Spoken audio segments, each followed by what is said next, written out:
ഉന്നതമായ നാമത്തിന് സ്തോത്രം ചെയ്യുന്നു. കർത്താവേ, നിന്റെ വിശുദ്ധ പൗരോഹിത്യത്തെ മഹത്വപ്പെടുത്തണമേ.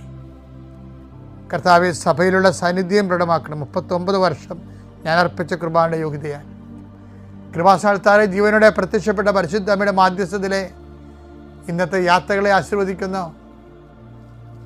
കർത്താവ്, രോഗികളെ ആശീർവദിക്കുന്നു. ഉച്ച മുതൽ ഉള്ളംകാല് വരെ ഓരോ രോഗങ്ങളെ പീഡ അനുഭവിക്കുന്നവരും ഉറക്കമില്ലാത്തവരെയും കർത്താവ്, ഇന്നലെ ഉറങ്ങിയിട്ടില്ലാത്ത മക്കളെ ആശീർവദിക്കുന്ന കർത്താവേ, കുടലിലെ കുരുക്കൾ, അൾസർ രോഗങ്ങൾ കർത്താവിൻ്റെ വിശുദ്ധമായ രക്തത്തിൽ കഴുകപ്പെട്ട് പ്രാർത്ഥിക്കുന്നു.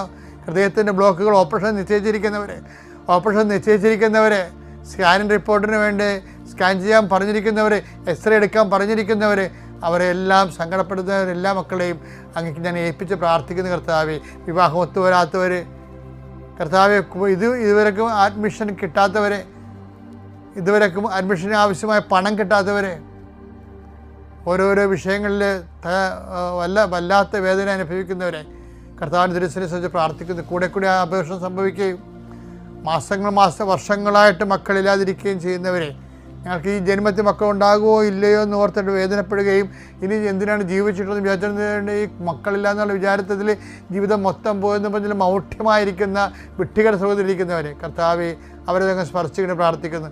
അവർക്ക് കർത്താവെ, അവർക്ക് നിലനിൽപ്പിൻ്റെ വരം നൽകണമെന്ന് പ്രാർത്ഥിക്കുന്നു. അവരുടെ ജീവിതത്തിൽ അങ്ങ് സ്പർശിക്കുന്നവരെ, അടയാളങ്ങൾ അവരെ കാണുന്നവരെ കർത്താവിൻ്റെ കരുണ നിങ്ങൾ ആവശ്യപ്പെട്ട് പ്രാർത്ഥിക്കുന്നു.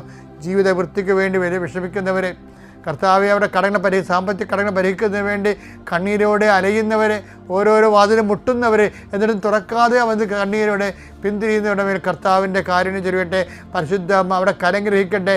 അവിടെ നീ നടക്കേണ്ട വഴി നിന്റെ മുഖത്ത് നോക്കിയാൽ ഉപദേശിക്കുന്ന നല്ല ദൈവത്തിൻ്റെ കരുണ നിന്നെ ആവശ്യിക്കുകയും നീ എന്തിനു വേണ്ടിയാണോ, ആരെക്കുറിച്ചാണോ, എന്തിനെക്കുറിച്ചാണോ നീ ആകുലപ്പെടുന്നത് ആ വിഷയം, അത് കേസായാലും മക്കളായാലും പരീക്ഷയായാലും പ്രാർത്ഥനയായാലും വിവാഹമായാലും ഭവനമായാലും ഭവനമില്ലാത്ത അവസ്ഥയായാലും എന്തെല്ലാം കാര്യങ്ങളെക്കുറിച്ചുകൊണ്ട് നീ വേദനിക്കുന്നുവോ ആ മേഖലകളിലെല്ലാം ഈ ദിവസം ദൈവത്തിൻ്റെ കരുണ ചൊരിയട്ടെ.